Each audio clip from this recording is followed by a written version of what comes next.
오, 그래, 저것이 그들이 담배일 거야. 잔디밭 끄트머리에 서서 릴리 브리스코는 생각했다. 회갈색 돛담배가 물 위에 딱 달라붙어서 만을 가로지르며 달려가고 있었다. 저기에 그 사람이 앉아있고 아이들은 여전히 입을 다물고 있겠지. 그리고 내 손에서도 이미 떠나가 버렸다. 그에게 베풀지 못한 동정이 무겁게 짓눌러 와서 릴리는 그림을 그릴 수 없었다. 릴리에게 그는 언제나 어려운 사람이었다. 그를 똑바로 바라보면서 칭찬하는 일은 도저히 불가능했다. 그래서 두 사람 사이는 성적 요소가 결여된 중성적인 관계였고 민타에 대한 그의 태도가 친절하고 쾌활했던 것과는 대조적이었다. 그는 민타를 위해 꽃을 꺾어주고 책을 빌려주셨어. 하지만 그분은 정말로 민타가 그 책들을 읽는다고 생각하셨던 걸까? 민타는 정원을 거닐면서 읽은 곳을 표시한다고 나무 잎을 끼워서 들고 다녔다. 카마이클 씨 기억하세요? 릴리는 노인을 보고 이렇게 묻고 싶었지만 그는 모자로 이마를 반쯤 가리고 있어서 자고 있는지 몽상을 하는지 아니면 누워서 시를 구상하고 있는지 알 수 없었다. 기억하세요? 그녀는 지나가면서 그에게 묻고 싶었다. 해변의 램지 부인에게 생각이 미치고 새우잡이 통발이 위아래로 가다가닥 움직이고 편지지가 바람을 타고 날아가는 것이 생각났다. 어째서 이토록 오랜 세월이 지나도 뇌리에 박혀 그 일만은 테두리에 둘러싸여 환하게 조명을 받고 가장 세세한 부분까지 분명하게 떠오르며 살아남아 있는 것일까? 그 일의 앞뒤는 완전히 공백인데. 저건 배인가요? 아니면 코르크인가요? 릴리는 램지 부인이 이렇게 말한 거라고 되뇌며 마지못해 캔버스로 몸을 돌렸다. 아, 하나님, 아직 공간 문제가 남아있어요. 그녀는 붓을 들었다. 캔버스는 그녀를 노려보았다. 그림의 전체적인 조화가 그 무게 위에서 평형을 이루어야 했다. 표면은 아름답고 화려해야 했다. 깃털처럼 더덥고 나비 날개의 색조처럼 하나의 색이 다른 색에 녹아들어야 하지만 그 밑바탕에는 강철 쨈새로 꽉 조여진 구도가 묵직하게 자리 잡고 있어야 했다. 그것은 당신의 숨결이 물결칠 정도로 가벼우면서 동시에 한 쌍의 말로도 끌을 수 없을 정도로 확고해야 했다. 릴리는 붉은색과 회색을 칠하기 시작했다. 공백 속으로 돌진하여 형태를 만들어 나갔다. 그러면서 해변에서 램지 부인의 옆에 앉아있는 기분이었다. 배인가요? 통발인가요? 램지 부인이 말하면서 안경을 찾기 시작했다. 안경을 찾아서는 말없이 바다를 바라보았다. 릴리는 끈기 있게 붓을 움직이면서 마치 문이 열리는 것처럼 느꼈다. 여자는 안으로 들어가 천장이 높은 성당 같은 아주 어둡고 엄숙한 곳에서 말없이 주위를 둘러보며 서 있었다. 먼 곳에서 커다란 소리가 들려왔다. 전기선 몇 척이 수평선에 일직선으로 피어오르는 전기를 내뿜으며 연기 숲 사이로 사라져갔다. 찰스가 수면 위로 돌을 튕기고 있었다. 램지 부인은 말이 없었다. 입을 다물고 조용히 분명 휴식을 취하는 게 기쁜 거야. 릴리는 생각했다. 인간관계를 모호하게 뒤덮어 쉬고 싶은 거예요. 우리가 누구인지 무엇을 느끼고 있는지 누가 알겠어요? 가장 친밀감을 느낀 순간조차 서로 이해했다고 생각하는 사람이 있을까요? 사물은 말로 표현한 순간 부서지는 걸까요? 릴리는 부인 옆에서 이렇게 말없이 앉아있는 일이 종종 있었던 것처럼 여겨졌다. 이런 침묵으로 자신을 더욱 드러내고 있는 게 아닐까요? 적어도 그 순간은 이상할 정도로 풍요롭게 여겨졌다. 릴리는 모래 속에 작은 구멍을 파고 그 완벽한 순간을 구멍 안에 묻어두려는 듯이 다시 모래를 덮었다. 그것은 한 방울의 은과 같다. 그 속에 푹 잠기면 과거의 어둠에 한 줄기 빛을 비출 수 있다. 릴리는 캔버스의 균형을 제대로 살펴보기 위해 뒤로 물러섰다. 이쪽의 길을 걷기에는 참 이상한 길이에요. 멀리 끝의 끝까지 걸어가면 마침내 바다 위로 튀어나온 좁은 늘반지 위에 홀로 서 있는 느낌입니다. 그리하여 파란 물감에 푹 잠기면 과거 속으로도 같이 잠기게 됩니다. 그리고 렌지 부인이 일어선 것을 기억해요. 집으로 돌아갈 시간, 점심시간이었습니다. 다 같이 해변에서 올라왔습니다. 나는 윌리엄 뱅크스와 함께 뒤에서 걸었습니다. 민타가 우리 앞에서 걸었는데 그녀의 양말에 구멍이 나 있었습니다. 그 분홍색 뒤꿈치의 둥근 구멍을 우리 앞에서 여벌한 듯이 뽐내며 걸어갔습니다. 월리엄 뱅커스는 내 앞에서 입 밖에 내진 않았지만 얼마나 한심하게 생각했던지 그것으로 여자다움이 와르르 무너져 내린 것입니다. 쓰레기, 무질서, 그리고 하인이 휴가를 가서 침대는 정오가 지나도 그대로 방치되어 있는 것, 모두 그분이 가장 싫어하는 것입니다. 그분은 차마 못 볼 것을 보면 몸을 떨면서 손가락을 펼치는 버릇이 있는데 지금 그 행동을 한 것입니다. 앞으로 손을 쑥 내밀면서 말이에요. 민타는 계속 앞에서 걷고 있었는데 중간에 마정놓은 폴을 만나 정원으로 사라진 모양입니다. 레일리 부부, 녹색 물감을 짜면서 릴리는 생각했다. 부부의 인상을 이것저것 걸어모아 보았다. 그들의 생활은 일련의 싸움처럼 보였다. 먼저 한 예로 새벽녘의 계단 위, 폴은 일찍 돌아와 잠자리에 들어서나 민타는 늦게 들어왔다. 새벽 3시, 민타는 화려한 옷에 두껍게 화장한 요란한 모습으로 계단에 나타났다. 폴은 도둑일 경우를 대비해 부직갱이를 들고 잠옷바람으로 나왔다. 민타는 계단 중간의 창가에서 파르라한 새벽빛을 받으며 샌드위치를 먹고 있었다. 계단의 카펫에는 구멍이 나 있었다. 하지만 저들은 무슨 이야기를 하고 있었지? 그 장면을 생각하면 두 사람의 대화가 들리기라도 하는 것처럼 스스로에게 물었다. 거친 말투였다. 민타는 귀찮다는 듯이 그가 이야기를 하는 동안에도 계속 샌드위치를 먹었다. 폴은 자고 있는 어린 두 아들이 깨지 않도록 목소리를 죽이며 성난 질투의 말을 내뱉고 욕을 퍼부었다. 그는 초췌하고 앙상하게 말라 있었지만 그녀는 타오를 듯이 화려하고 태평했다. 처음 한두 해가 지나자 모든 게 시들해지면서 결혼은 실패로 돌았었다. 붓에 녹색 물감을 찍으면서 릴리는 생각했다. 이런 식으로 두 사람이 옥신각신하는 장면을 상상하는 것이 세상에서 말하는 사람을 알고 그 사람들에 대해 생각하고 좋아하는 거야. 이것이 조금도 사실이 아니에요. 모두 내가 만들어낸 것이죠. 하지만 사람을 안다는 것은 이런 식으로 하는 거예요. 릴리는 그녀의 그림 속으로, 즉 과거를 향해 동굴을 파고들었다. 다른 장면에서 폴이 카페에서 체스를 둔다고 말했어요. 나는 그 말 위에도 상상의 나래를 펼치며 집을 지었어요. 그가 저렇게 말했을 때 나는 이렇게 생각한 것을 기억해요. 폴은 전화로 하인을 불러내죠.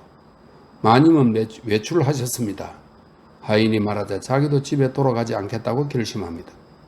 담배 지인이 빨간 벨벳 의자에 누렇게 베어 있고 여 종업원과도 친해진 초라한 식당 구석에서 폴은 서비턴에 살면서 차를 파는 짝닮아간 남자와 체스를 두죠. 그 남자에 대해서 폴이 알고 있는 것은 그것뿐. 그리고 폴이 돌아와도 민타는 여전히 부재중. 그래서 이의 계단 장면이 연출된 것입니다. 폴은 도둑이 들었나 싶어 부직갱이를 들었고 물론 그녀를 놀라게 하려는 의도도 있었다. 자기 인생을 망쳤다고 매섭게 비난했습니다. 아무튼 내가 리커먼드 워드 부근의 시골집으로 그들을 찾아갔을 때는 사태가 매우 험악해져 있었습니다. 폴은 나를 데리고 정원으로 가서 벨기에 종 토끼를 보여주었습니다. 민타는 노래하면서 우리를 따라와 훤히 드러낸 팔을 폴의 어깨에 두르고는 그가 나에게 하려던 말을 못하도록 막았습니다. 민타는 토끼가 지긋지긋한 모양이에요. 릴리는 생각했다. 그러나 그녀는 조금도 내색하지 않았습니다. 폴이 카페에서 체스를 둔다고 입도 번긋하지 않았습니다. 민타는 상황을 똑바로 인식하고 있었고 매우 신중했습니다. 그러나 그 뒤의 두 사람 얘기를 계속하자면 그들은 위험한 고비를 넘겼다고 할 수 있습니다. 작년 여름에 얼마간 그들 집에 머물렀는데 차가 고장나서 민타가 그에게 연장을 건네주었습니다. 폴은 길에서 숨을 죽이고 차를 고치고 있었는데 그때 연장을 건네던 민타의 태도에서 그들이 완전히 사이가 좋아졌다는 사실을 증명하고 있었습니다. 사무적이고 솔직하고 친구 같은 태도였습니다. 두 사람은 더 이상 사랑하고 있지 않았습니다. 오히려 폴은 다른 여자와 사귀고 있었습니다. 착실하고 머리를 뒤로 따내리고 언제나 손에 가방을 들고 있는 진지한 여인. 민타는 그녀에 대해서 감사의 마음을 담아 거의 찬미하는 수준으로 이야기해 주었다. 모임에 출석하고 토지세와 자본 과세에 관하여 폴과 같은 의견을 갖고 있는 부인이었습니다. 그녀와의 관계는 결혼을 파국으로 몰기는커녕 오히려 바로잡아 주었습니다. 폴이 길바닥에 쭈그려 앉고 민타가 연장을 건네던 모습은 분명히 아주 훌륭한 친구 사이였습니다. 이것이 레일리 부부의 이야기라고 생각하며 릴리는 미소 지었다. 램지 부인에게 이야기하고 있는 느낌이었다. 부인은 레일리 부부의 뒷이야기에 호기심을 보일 게 틀림없으니까 그녀는 그 결혼이 성공적이지 못했다고 말하면서 조금 우쭐한 마음도 있을 것이다. 그러나 죽은 사람들을 생각하는 릴리는 구두를 잡던 손을 멈추고 한두 걸음 뒤로 물러섰다. 아, 죽은 사람들. 우리는 그들을 동정하고 밀어내고 조금 경멸하기도 합니다. 그것은 전적으로 우리 마음에 달려 있으니까요. 램지 부인도 빛을 잃고 사라져버렸습니다. 우리는 그분의 희망을 짓밟고 그 협소하고 낡은 생각을 개선할 수도 있습니다. 그렇게 두 분은 우리에게서 점점 멀어져 갑니다. 세월의 복도 끝에서 온갖 부적절한 것들 중에서도 가장 부적절한 결혼하세요, 결혼하세요라고 말하는 여인. 새들이 막 지저귀기 시작한 이른 아침에 매우 반듯한 자세로 앉아서 그리고 부인에게 어느 것도 당신의 소망대로 되지 않았다고 말해야 합니다.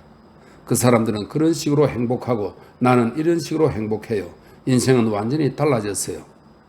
그러자 그분의 모든 것, 그 미모마저도 먼지투성이가 되어 시대의 뒤에 쓸모없이 남겨졌습니다. 릴리는 순간 그 자리에 서서 등 뒤로 뜨거운 햇살을 느끼면서 레일리 부부의 결혼 생활을 총결산해보고 램지 부인에게 이겼다고 생각했다. 부인은 폴이 카페에 가고 정부를 만들고 땅바닥에 앉아있을 때 민타가 연장을 건넨 일을 영원히 알 수 없으니까. 그리고 그녀가 여기에 서서 그림을 그리고 있는 것도 결코 결혼하지 않은 것도 심지어 윌리엄 뱅크스와도 결혼하지 않은 것을 절대 알 수 없었다. 램지 부인은 우리의 결혼을 계획하고 있었어요. 만약 살아계셨다면 분명 강요하셨겠지요. 그 여름에 뱅크스 씨는 이미 가장 친절한 남자였습니다. 남편도 그가 당대 최고의 과학자라고 말해요. 부인은 또 이렇게도 말씀하셨어요. 불쌍한 윌리엄, 찾아갈 때마다 마음이 아파요. 집에는 아름다운 것이라고는 하나도 없고 꽃을 꽂아줄 사람도 없어요. 그래서 우리는 함께 산책해야 했죠. 당신은 아주 과학적이군요. 꽃을 좋아하나 봐요. 아주 꼼꼼하네요. 같은 예의 그 비꼬는 듯한 말을 들어야 했습니다. 그 비꼬는 말투는 사람들에게 부인이 손에 잡히지 않는 신비한 사람이라는 인상을 주었습니다. 그런데 부인의 결혼에 대한 그 열광은 대체 어디서 오는 걸까요? 릴리는 이젤에서 벗어나서 이리저리 걸음을 옮기며 생각했다. 갑자기 별이 하늘을 가로지르듯이 폴 레일리에서 나온 붉은 빛이 그를 감싸고 릴리의 마음을 불태웠다. 그것은 마치 머나먼 이국당 해변에서 미개인들이 무언가를 축하하며 쏘아올리는 불꽃처럼 타올랐다. 그녀는 함성이 발음을 가르고 불꽃이 펑 터지는 소리를 들었다. 사방 몇 마일에 걸친 바다 전역이 붉은색과 금색으로 물들었다. 거기에 포도주 냄새가 섞이면서 릴리를 취하게 했다. 그녀는 해변에서 잃어버린 진주 브로치를 찾기 위해 벼랑 아래로 몸을 던져 물에 빠져 죽고 싶다는 무모한 욕망을 느꼈다. 또한 바람을 가르는 소리와 폭음은 그녀에게 공포와 혐오를 불러일으켰다. 그녀는 그 광희와 위력을 인정하면서 동시에 그것이 집안의 보물들을 개걸스럽게 먹어치우는 것을 저주했다. 하지만 그녀가 경험한 그 무엇보다도 눈부신 장관이었다. 머나먼 바다 위에 딴섬에서 쏘아올린 봉화처럼 해가 바뀌어도 계속 불타올랐다. 누군가가 사랑한다는 말만 해도 이내 지금처럼 폴의 불꽃이 치솟았다. 그리고 불길이 잠잠해지자 릴리는 웃으면서 혼자 말을 했다. 레일리 부부. 폴은 카페에 드나들었고 채소를 두었다. 나는 가까스로 위기를 모면했던 거야. 맞아. 식탁불을 바라보고 있었어. 그러다 그 나무를 중앙으로 옮기자. 그 누구와도 결혼할 필요는 없다고 흐뭇하게 생각했어. 그것으로 램지 부인에게 멋지게 당당히 맞설 수 있다고 느꼈지. 그것은 말하자면 램지 부인이 사람들에게 행사하는 놀라운 영향력에 대한 찬사였다. 이것을 하세요 하고 부인이 말하면 누구든 시키는 대로 했다. 심지어 창문에 비친 제임스와 함께 있는 그녀의 그림자조차 권위가 서려 있었다. 릴리는 모자상의 이의를 등한히 여긴다고 윌리엄 뱅크스가 깜짝 놀라던 것을 기억했다. 당신은 저 두 사람의 아름다움을 찬미하지 않습니까? 그는 말했다. 그러나 릴리가 그것이 불경스럽다는 게 아니라고 설명하자 윌리엄은 영리한 아이처럼 눈을 빛내며 경청했다. 빛이 있는 곳에는 그림자가 필요하다는 그런 것이었다. 라파엘로가 신성하게 다룬 주제를 그녀가 업신여길 의도는 없음을 둘 다 인정했다. 그녀는 결코 냉소적이 아니라 오히려 그 반대라는 것을 그의 과학적인 이성은 잘 이해했다. 그것은 공정한 지성의 증거였고 그런 사실이 그녀를 매우 기쁘게 하고 위로해 주었다. 그림에 대해 남자와도 진지하게 토론할 수 있음을 알게 되었고 정말 그와의 우정은 그녀의 평생의 기쁨이었다. 그녀는 그를 사랑했다. 우리는 햄버튼 공원에도 놀러 갔습니다. 언제나 완벽한 신사답게 내가 화장실 가는 시간을 넉넉하게 주었습니다. 그동안 그는 강가를 산책했습니다. 그것이 우리 관계의 전형적인 모습이었어요. 많은 일들을 하나하나 말로 설명하지 않아도 되었죠. 그리고 해마다 여름이면 안뜰을 거닐면서 건축물의 균형미와 꽃들을 찬탄했습니다. 우리는 많은 이야기를 나누었습니다. 그는 걸으면서 원근법과 건축에 대해 말했고 멈춰서서 나무를 바라보고 호수를 둘러보고 아이들을 보며 넋을 잃었습니다. 딸이 없는 것이 그의 큰 슬픔이었죠. 그것도 멍하니 초연한 모습으로 말이에요.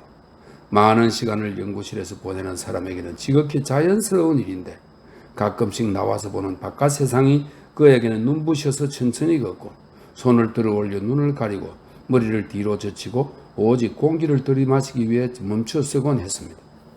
그리고 가정부가 휴가를 갔는데 계단에 깔 카펫을 사야 한다는 얘기를 하면서 물었습니다. 괜찮다면 새 카펫을 사는데 같이 가주지 않겠소? 한 번은 어쩌다가 램지 부부 이야기가 나왔습니다. 그가 맨 처음 부인을 보았을 때 회색 모자를 쓰고 있었고 19이나 20, 그 이상은 아니었다고 생각하는데 정말 눈을 뗄 수 없을 정도로 아름다웠다고 말했습니다. 마치 햄프턴 궁전에서 가로수길 아래쪽을 내려다보면서 분수 사이로 부인의 모습이 보이는 것처럼 가만히 서 있었습니다. 이제 릴리는 응접실로 올라가는 계단을 바라보았다. 원리엄의 눈을 통해 부인의 모습을 보았다. 말없이 차분하게 눈을 내리깔고 앉아서 생각에 잠겨 있었다. 릴리는 그날 부인이 회색 옷을 입었다고 생각했다. 내리까 눈을 절대 들어 올리지 않았다. 맞아, 심오한 눈빛이었어. 릴리는 생각했다. 나도 그런 표정의 부인을 본 적이 있어. 하지만 회색 옷은 아니었어. 그리고 그렇게 가만히 있지도 않았고 그렇게 젊지도 차분하지도 않았어. 곧 부인의 모습이 떠올랐다. 눈을 뗄 수 없을 정도로 아름다웠다고 윌리엄은 말했지만 아름다움이 전부는 아니었다. 아름다움에는 이러한 난점이 있다. 너무 쉽게 다가와서 너무 완벽하게 압도해버린다. 그것은 생명을 정지시키고 얼어붙게 만든다. 사람들에게 소소한 마음의 울림을 잊게 한다. 볼을 붉히거나 창백해지거나 어떤 기묘한 뒤틀림과 약간의 명암 같은 것들은 순간 얼굴을 알아보기 힘들게 하지만 나중에 영원히 잊지 못하는 그 사람만의 특징을 부여한다. 아름다움의 장막 아래 이러한 것들을 깨끗이 감추는 것은 더욱 간단해진다. 그러나 부인이 재빠르게 사냥 모자를 쓰거나 풀밭 위를 달리거나 정원과 케네디를 야단칠 때 어떤 표정을 짓는지 누가 내게 말해줄 수 있을까? 누가 도와줄 수 있단 말인가? 무심결에 공상에서 깨어나 표면으로 떠오른 그녀는 그림에서 밖으로 반쯤 빠져나와 눈이 빙글빙글 도는 것을 느끼면서 마치 환상이라도 보는 것처럼 카마이클 씨를 보고 있었다. 그는 손을 깍지친 채 배 위에 올리고 의자에 누워 있었다. 책을 읽는 것도 아니고 잠을 자는 것도 아니고 삶의 포만감을 느끼고 음미하는 생물처럼 일광욕을 하고 있었다. 책은 잔디밭 위에 떨어져 있었다. 릴리는 똑바로 그에게 가서 말하고 싶었다. 카마이클 씨. 그러면 그는 평소처럼 자유롭고 안개가 낀 듯한 멍한 녹색 눈을 들어 올려다 볼 것이다. 그러나 자는 사람을 깨우려면 하고 싶은 말이 무엇인지 분명해야 한다. 하지만 릴리가 묻고 싶은 것은 하나가 아니라 모든 것이었다. 겨우 몇 마디로 사상을 부수고 해체해서는 결국 아무것도 표현하지 못한다. 삶에 대해, 죽음에 대해, 램지 부인에 대해. 아니, 사람은 아무것도 누구에게도 말할 수 없다. 순간의 조급함은 언제나 관역을 벗어나 버린다. 말은 옆으로 비껴나가 목표한 것을 몇 센티미터 아래에 꽂힌다. 그래서 포기하면 목표를 맞추지 못한 생각은 다시 가라앉는다. 그러는 사이에 다른 중년들처럼 신중해지고 남의 눈을 피하게 되고 이윽고 양미간에 주름이 생기면 언제나 근심 어린 표정을 짓는다. 육체적인 감정을 어떻게 말로 표현할 수 있을까? 저 공허함을 어떻게 표현할 수 있단 말인가? 관로 속에 그녀는 응접실 앞의 돌계단을 바라보고 있자니 유난히 공허하게 보였다. 느끼는 것은 몸이지 마음이 아니었다. 그 계단의 공허한 모습에 갑자기 엄청난 불쾌감을 느꼈다. 바라지만 가질 수 없는 것 때문에 그녀의 몸이 딱딱하게 굳고 허탈해지고 긴장한다. 원하지만 갖지 못하는 것을 원하고 또 원하는 것이 얼마나 심장을 쥐어짜고 또 쥐어짜는지 아는가? 아, 램지 부인. 릴리는 말없이 배 옆에 앉아있는 부인의 영혼을 불렀다. 부인에게서 빠져나온 환상으로 이루어진 그 회색 옷을 입은 부인에게 저 세상으로 가버린 것을 비난하고 저 세상으로 갔다가 다시 돌아온 것을 비난하는 터로 불렀다. 전에는 부인을 생각하며 매우 안전하게 느꼈다. 유령이나 공기, 무, 밤이든 낮이든 언제 어느 때나 쉽고 안전하게 함께 놀 수 있는 존재였다. 그런데 벼랑간 부인이 손을 내밀어 릴리의 심장을 쥐어짜는 것이다. 갑자기 공허한 응접실 계단과 집안의 의자 가장자리 장식, 테라스에서 뒹구는 강아지, 파도의 기복과 정원의 속삭임 등이 완전한 공원을 중심으로 돌며 화려한 곡선과 아라베스크의 당초 무늬로 바뀌었다. 이건 대체 무슨 뜻이죠? 이 모든 것을 어떻게 설명하시겠어요? 그녀는 다시 한번 카마이클 씨를 돌아보고 묻고 싶었다. 온 세상이 이 이른 아침부터 사상의 연못에 실제의 깊은 대야 속에 녹아버린 것 같았다. 카마이클 씨가 얘기하면 한 방울의 눈물이 그 연못의 표면을 찢을 것 같았다. 그리고 그 다음엔 무언가가 나올 것이다. 손이 불쑥 튀어나오거나 칼날이 번뜩일지도 모른다. 물론 농담이에요. 결국 그녀가 말하지 못한 것을 사실 그가 다 듣고 있었다는 이상한 생각이 들었다. 그는 정말 종잡을 수 없는 노인으로 수염에는 노란 얼굴을 묻히고 시와 퍼즐을 즐기며 그의 요구를 모두 만족시켜주는 세상을 유유자적하게 살고 있었다. 그래서 그녀는 무심코 그가 원하는 것을 얻으려면 누운 채로 잔디밭에서 손을 뻗기만 하면 된다고 생각했다. 그녀는 그림을 바라보았다. 아마 그림은 이렇게 대답할지도 모른다. 당신도 나도 그리고 그녀도 언젠가 사라진다. 멈춰있는 것은 아무것도 없으며 모든 것은 변화한다. 그러나 문학은 사라지지 않는다. 예술도 사라지지 않는다. 하지만 이 그림은 다락방이나 걸릴 게 틀림없어요. 아니면 둘둘 말려서 소파 밑에 처박히겠죠. 하지만 그렇더라도 이런 그림이라 하더라도 그분의 말씀은 사실입니다. 이 하찮은 그림에도 또한 실제로 그려진 것이 아니라 의도되고 시도된 것조차 영원히 남는다고 할 수 있지 않을까요? 그녀는 그렇게 생각했다. 아니, 말로 해비려면 자기가 들어도 너무 자만하는 것 같아서 말로 나타낸다기보다 암시하고 싶었다. 그런데 그때 놀랍게도 그림을 바라보는데 그림이 보이지 않았다. 그녀의 눈에 뜨거운 액체가 가득 고였다. 처음에는 눈물이라고 생각도 못했다. 그녀의 입술은 굳게 닫혀서 꿈쩍도 하지 않았지만 뜨거운 액체는 뿌연 안개를 일으키며 볼을 타고 굴러떨어졌다. 그녀는 완벽하게 자신을 제어하고 있었다. 아, 그래요. 눈물 외의 다른 것은 자신이 불쌍하다고 느껴서가 아니라 램지 부인을 위해서 눈물을 흘린 것일까요? 그녀는 늙은 카마이클 씨에게 다시 한번 묻고 싶었다. 그것은 무엇이죠? 무슨 뜻이죠? 사물이 손을 내밀어 사람을 붙잡을 수 있나요? 검이 칼부림을 하고 주먹을 움켜쥐는 일이 가능한가요? 세상의 길을 하나하나 배워가는 안전한 방법은 없나요? 지도자도 없고 안식처도 없고 보호도 받지 못하고 모든 일은 첨탑 꼭대기에서 공중으로 뛰어내리는 것처럼 기적인가요? 노인들에게도 이것이 인생인가요? 매우 놀랍고 생각지도 못한 미지의 것인가요? 잠시 우리 둘 다 이 잔디밭 위에 서서 설명을 요구한다고 합시다. 인생은 왜 그렇게 짧고 어째서 그렇게 설명하기 힘든가? 두 사람이 마음의 준비를 철저히 하고 자기들에게서 아무것도 숨기지 못하도록 격렬하게 추구한다면 아름다움의 모습을 드러내고 공백이 채워지고 또 그 공백을 둘러싼 당초무늬 장식도 형태를 갖출 것입니다. 우리가 온 힘을 다해 외치면 램지 부인은 돌아올 것입니다.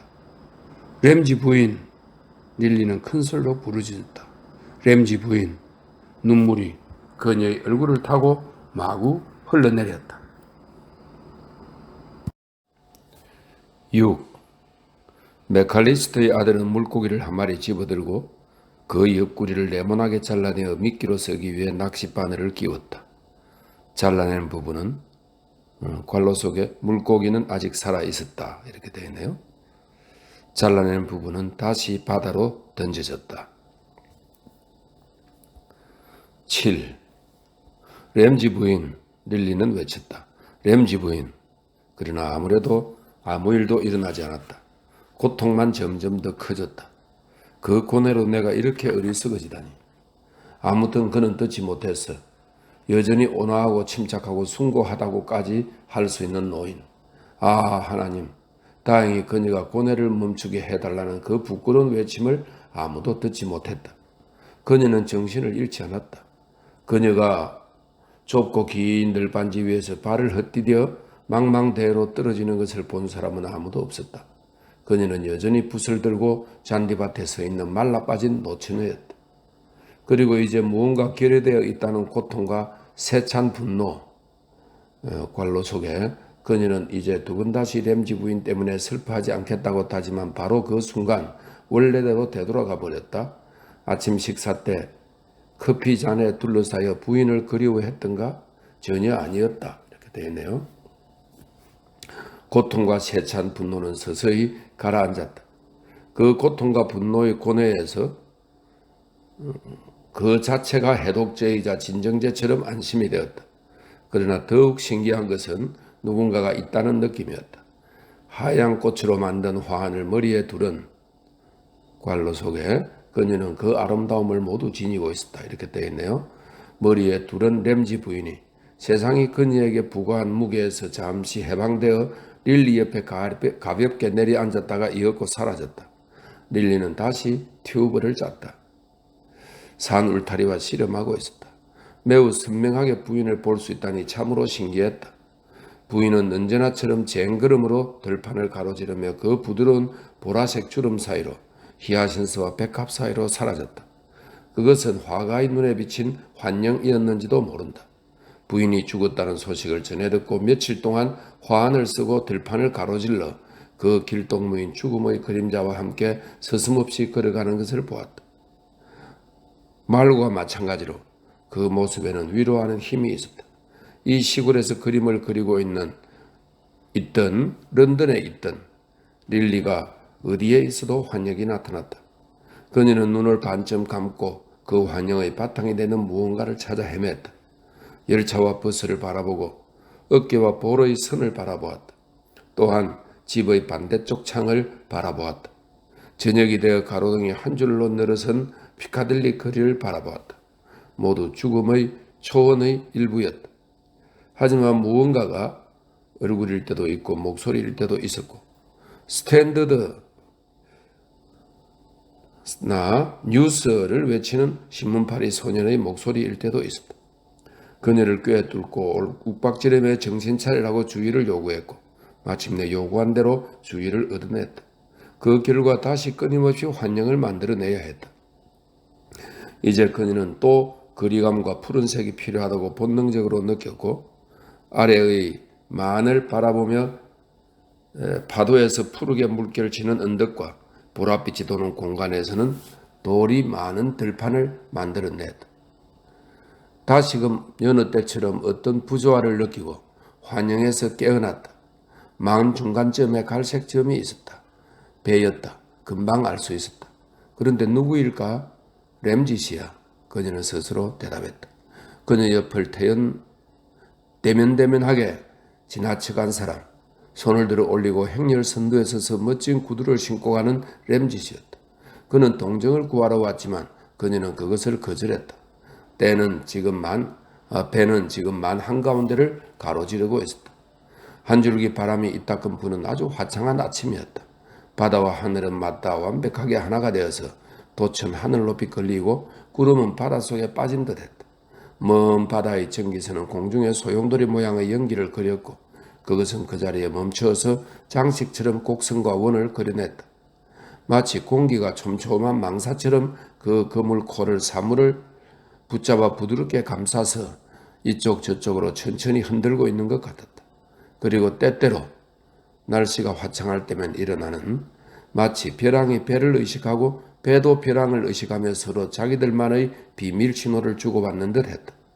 이따금 해안에서 아주 가까이 보이던 등대가 오늘 아침에는 안개에 가려 굉장히 멀게 보였다.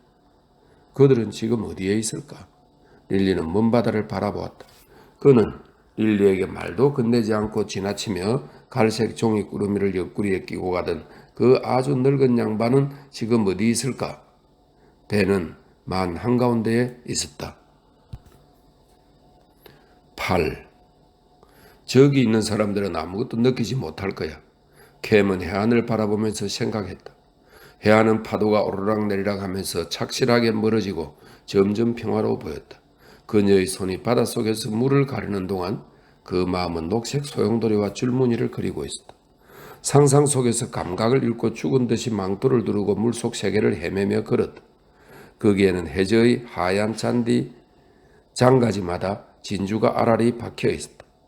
또한 녹색빛이 온 마음의 변화를 일으켰고 몸은 녹색 외투에 둘러싸여 반투명으로 빛났다. 그러다가 캠의 손 주위의 소용돌이가 잠잠해졌다. 돌진하던 급류도 멈추었다. 사방에 삐걱거리는 소리로 가득 찼다. 마치 항구에 닻을 내린 것처럼 파도가 배 한쪽 면을 철썩철썩 때리며 부서졌다. 모든 것이 매우 가까워졌다. 제임스가 눈을 고정시키고 있는 사이에 마치 잘 아는 사람인 양 친밀감까지 느껴졌던 돛도 축 늘어지고 말았다. 배가 완전히 멈추었고 돛은 펄럭펄럭 날렸다. 그들은 뜨거운 햇살을 받으며 해안에서 몇 마일, 동네에서도 몇 마일 떨어진 곳에서 바람을 기다렸다. 온 세계의 모든 것이 정지해 있는 것 같았다. 등대는 움직이지 않았고 저 멀리 있는 해안선도 움직이지 않았다. 태양은 점점 뜨거워졌고 그들은 매우 가까이 모여 앉아 그의 잊고 있었던 서로의 존재를 바로 옆에서 느끼는 듯 했다. 맥칼리스트의 낚싯줄이 바닷속으로 똑바로 들어갔다. 램지 씨는 다리를 꼬고 앉아서 계속 책을 읽었다.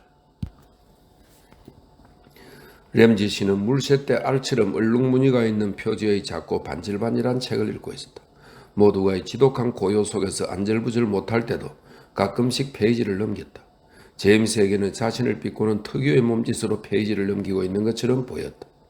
때로는 자기 주장을 하고 때로는 명령하는 것처럼 그런가 하면 사람들에게 자신에 대한 연민을 불러일으키려는 의도인 것도 같았다.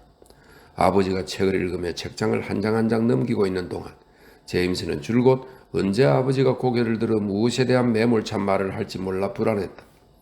왜 여기서 꾸물대고 있지? 이런 식의 억지스런 질문을 하겠지. 만약 그러면 칼을 집어들어 심장을 찔러버리겠어. 제임스는 생각했다. 칼로 아버지의 심장을 찌르는 이 해묵은 상징을 제임스는 어린 시절부터 계속 가슴에 품어왔다.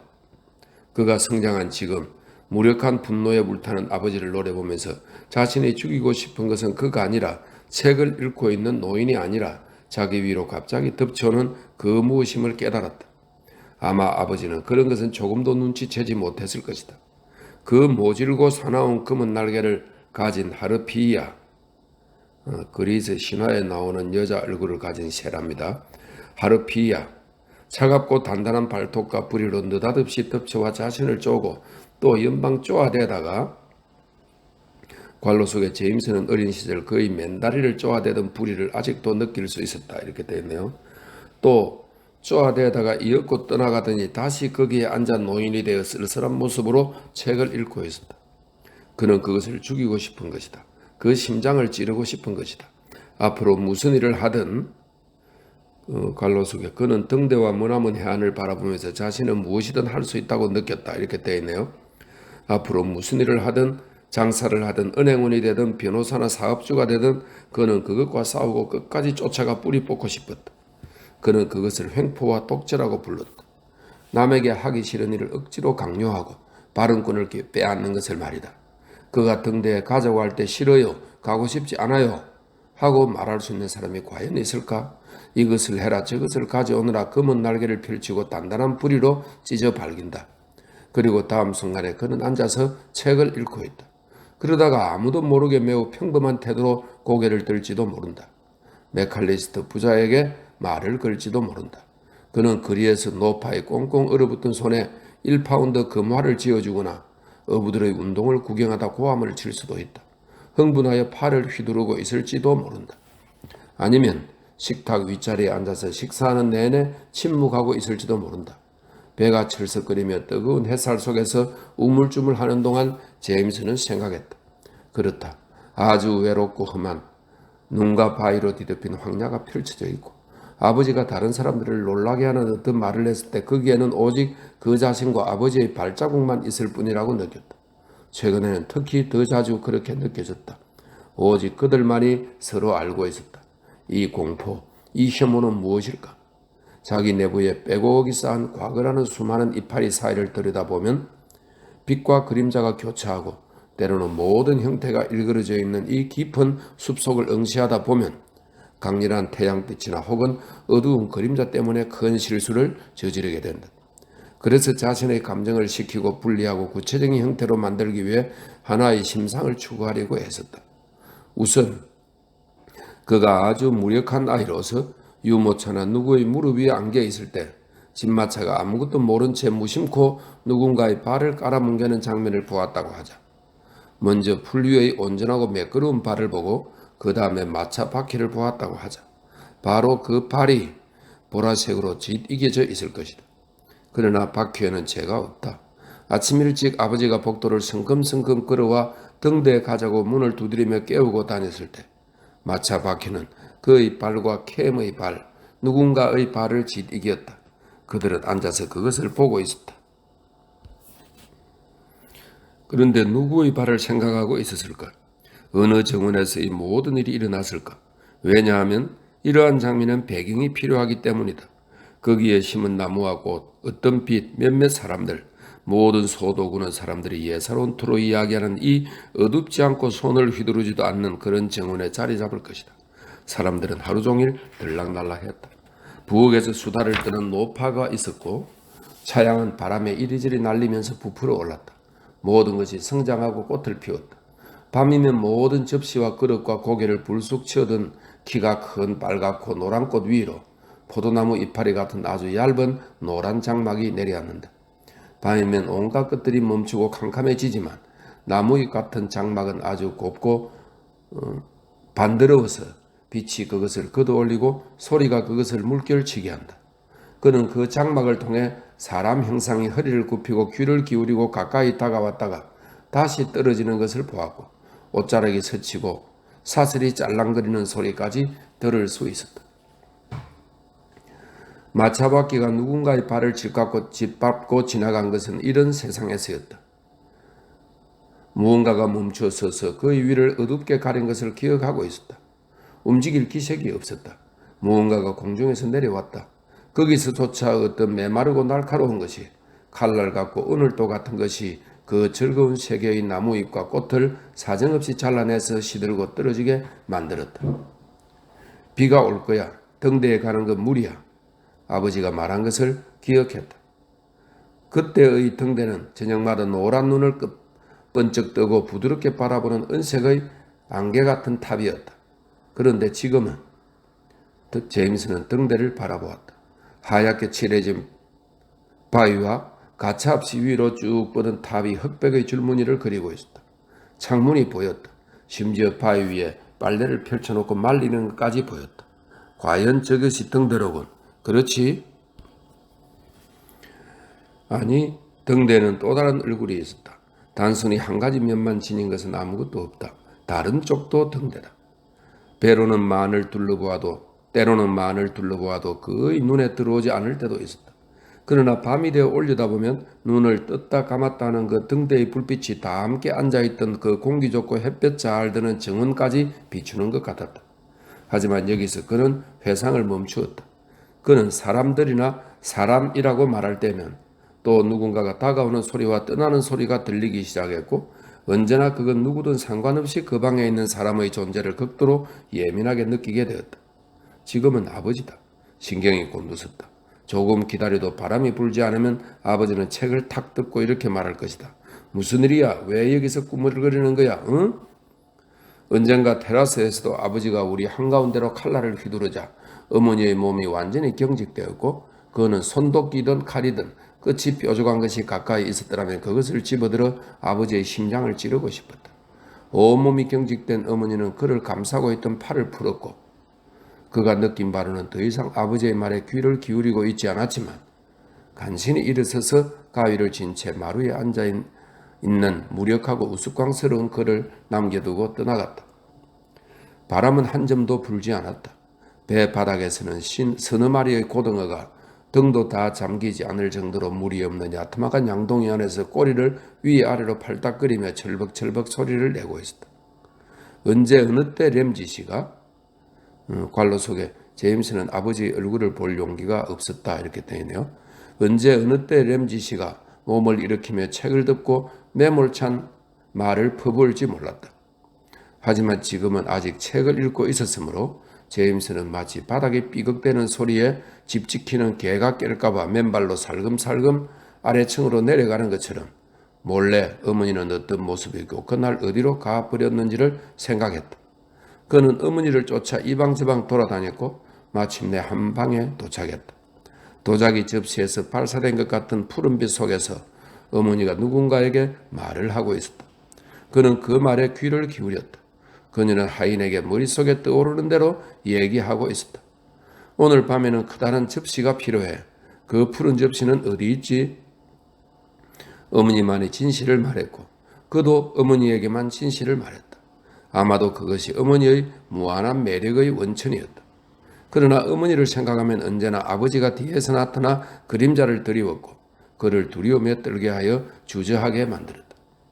결국 제임스는 생각을 그만두었다.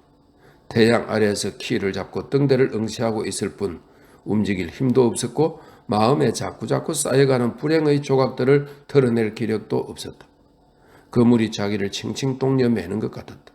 그것은 아버지가 휘감은 것으로 칼로 내려쳐야만 도망갈 수 있었다. 그런데 마침 그 순간 돛이 서서히 흔들리면서 바람을 머금은 배가 부르르 떨면서도 아직 잠이 덜 깬 몽롱한 상태에서 움직이기 시작했고 마침내 완전히 깨어나 파도를 가르며 쏜살같이 달렸다. 그 안도감은 이루 말할 수가 없었다. 그들은 또다시 제각기 떨어져 안정을 되찾았다. 낚싯줄은 배 옆구리를 가로지르며 팽팽하게 대각선으로 당겨졌다. 그러나 아버지는 몸을 일으키지 않았다. 다만 오른손을 공중으로 신비롭게 높이 들었다가 다시 무릎 위로 내렸다. 마치 어떤 비밀 교양학이라도 지휘하는 것 같았다.